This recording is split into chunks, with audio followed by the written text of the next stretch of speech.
السلام علیکم داملای شیرین سخن حاجی میرزا، از شما احترامانه خواهش میکنم که با این سوال ما با پررگی جواب گردانید. در فصل تابستان هوا خیلی گرم است. بعضی از برادران ما پایافزال‌های به مثل توفلی را پوشیده به مسجد می آیند و در پایهایشان جورابک دارند. البته در آنها میکروب ها پیدا می شود. این میکروب ها به قالین های مسجد می گذرد و با سر در سجده گذاشته آنها را نفس می گیریم و باعث سر زدن بیماری ها می شود. آیا اجازت هست که ما با خود جای نمازهای مخصوص بیاریم و در روی قالین ها گذاشتن نمازمان را خوانیم؟ بله، جایز است دادر عزیز. اگر طبیعت کدام تو طبیعت طاهر باشد، پاکی باشد، بسیار گوییم که طبیعت نازک داریم، خب خوش به حالت. منم جانبدار همچنان طبیعت هستم که همیشه پاکی و تازگی را طلب کند. با همراهی خودت میتونی بیاری جای نماز، بالای جای نماز در نماز خون با گرفته مثلا جای نماز تا بر. لیکن دادرایی که شما جوراب میپوشین، جوراب پوشیدن نمیتوانی نپوش. با همون جوراب های بویگین و با پای افزال های بویگین مسجد ندارد دادر عزیز. این آزار برادر پهلود می شود، آزار ملائکه می شود. خب داخل مسجد بوی میگیرد، چندین انسان دیگر از این بوی بد نفس میکشند، تو گناهگار میشوی. روز جمعه هست، غسل کنین، خوشبویی ها زنین، پای هاتون تازه شوین. آری به بعضی برادر زیارت میکنی، باور کن اگر پایش جدا بوی میکند زیر کشش جدا بوی میکند. آخی شکر اینقدر آب ببینین، اینقدر صابون ببینین، آخی چی کم بودی است؟ بدنهاتون تازه کنین، خوشبویی کنین، همراه خود باز یک خوشبویی دائم گردانین. اینقدر خوشبویی در بیرون در سودا هستند. گرداندن خوشبویی همراه خود این ثواب است. همراه خود دائم خوشبویی داشته باشین. السلام علیکم داملای محترم، از شما احترامانه خواهش میکردم که با یک چند سوال من پاسخ دهید. برای چی در وقت نام پیغمبر شنیدن از جای میخیزند، در وقت نام الله را شنیدن نمیخیزند؟ که ساده کرده فهمانید. راستی بود من خودم نمیخیزم و خیستنش در کتاب مجموعه الفتاوا که خلاصه الفتوا را حواشیش است، خیستن تعظیم در نام رسول اکرم مکروه میگوید. برای همین صلوات روان کردن واجب است. وقتی نام محمد شنیدین شما صلی الله علیه و سلم گویین. دادار عزیز، اگر از جات خیزی و صلوات نفرستی تو گناهگار هستی، خیزدن تو به تو فایده نمیبخشد. صلوات واجب است. شخصی که زنا کرده گناه کرده به مانند زنا، عرق نوشی، باز آمده در نزد رفیقانش از این کار شرم ندانسته تعریف کند، حکم او چیست؟ ولی بسیار سالی بنده هایی که عرق نوشی کردند، زناکاری کردند، بدفعلی کردند، باز امروز نشسته همان گناه را لذت چه در بین مردم مسلمان حکایه میکنند.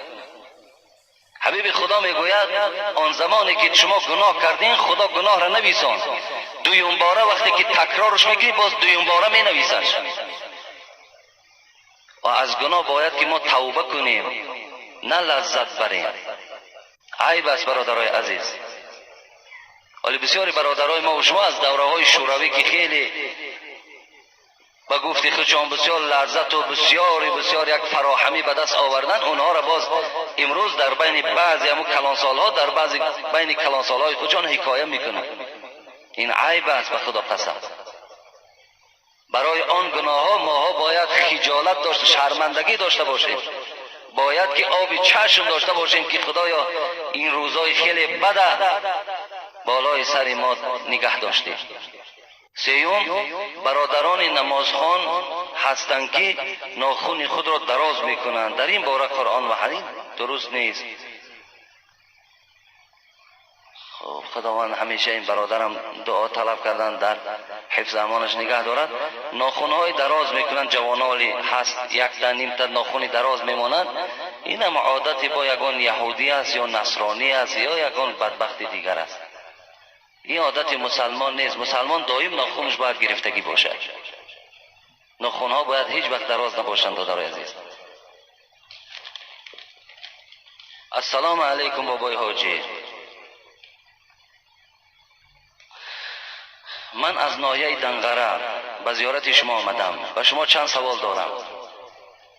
آیا گندم نو را بریان کردن گناه است یا گندم کهنه را؟ این گپا باید دیگر اینا سفسطه همش افسانه. گندم نو کهنه بریان کرده همش برای بنده مؤمن، همه برای فرزند آدم است. بریان کرده خوردن بگی دعا که خدا صاحب گندمت کنه، دیگه گندم کهنه نوای فرق نداره. خب ما در کارخانه دولتی کار میکردیم، از سببی که به ما معاشمان را نمیدادن ما دست به دزدی میزدیم. آیا ما در این گناهگار هستیم؟ زیرا که تا حال حق ما در کارخانه از 1000 تا 5000 باقی است و گرفتن نمیتوانیم. و رئیس کارخانه امسال حاجی شده آمد. این سال اگر حاجی شده باشد پول شما را اولا برمیگرداند، دویم اینکه اگر معاش هم که ندهند دزدی در کجایی که نباشد دزدی هست. حتی که اگر از شما آدمای بیدین و بیدیانت هم که دزدی کنین دزدی است. برای همین برادرای عزیز در کدام کارخانه کار میکنین دزدی نکنین هیچ وقت، اگرچه معاش هم که برای شما ندهند.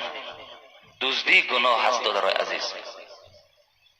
خب ایشان ها از ملاها چی برتری دارند و در دعاخانه با کدام از اینها پشت گذشته اشان یاری میدهد؟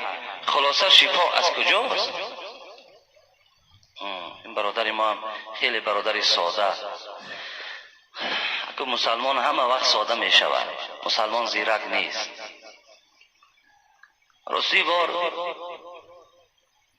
نه ملا را پشتش فایده می کند نه ایشانه، نه به پشت ما نازیم و نه به پشت هامان افتخار داشته باشیم. افتخار به پشت کردن میلش من شما را باز نمی دارم. اگر پدر شما یگان آدمی خوب گذشتگی بود، بسیار خدمت کرده است، میلش یادش کن گوی بسیار آدمی خوب بود خدمت کرد، لیکن با وی تکیه نکن. گرد نام پدر چی میگردی؟ پدر خیش شو اگر مردی. گرد نام پدر چی میگردی؟ پدر خیش شو اگر مردی. پدر لایق تعریف و ستایش است، میلش مثل پدر شو، لیکن با او تکیه نکن که وای در قیامت از تو پشتیبانی کند و او تو را شفا بخشد و او برای تو کمک کند. این در برادر عزیز تکیه نکن. افسوس امروز بسیاری برادرای ما و شما ذاتی که لایق تکیه هست، ذاتی که لایق حمد است، اون ذات فراموش کردیم و تکیه بر انسان میکنیم، کمک از آدم میطلبیم. بسیار بسیار نادرسته. دادرای عزیز من چندین موعظه ها را تاکید کردم، یگانه تکیه بر خدا کنید، از خدا کمک طلب کنید. دادرای عزیز من برای شما ببین حضرت موسی را مثال آورم. حضرت موسی زمانی که پیغمبر بود فرعون پادشاه بود. فرعون دعوای خدایی داشت. الله به این بنده ناسپاس خیلی مهلت دراز داد تا زمانی که انا ربکم الاعلی گفت، من خدای بزرگ هستم گفت. تا همین زمان الله این ناکسه مهلت داد، شاید که روزی از روزها به سوی الله بازگردد، لیکن نگشت. وقتی این سخن گفت الله در خشم شد، در غضب شد. حضرت موسی را فریاد زد، گفت اذهبا الی فرعون انه طغى. سوره طه آیت های 41 42 43 همچنان است. اذهبا الى فرعون انه طغى فقول له قولا لینا لعله يتذكر او يخشى. خداوند به موسی امر کرد، ای موسی برادرت هارون بگیر به قصر فرعون برو، فقول له قولا لینا. این عبرت برای واعظه است.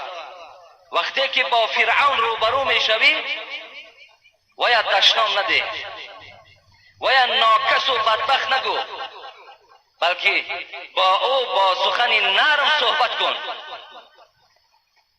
با سخن نرم درشت معامله نکن. ولی بسیاری پیشواهای ما در موعظه هامان بعد سخنهای درشت استفاده میبریم، سخنهای قبیح استفاده میبریم که این اسلام رخصت نمیده.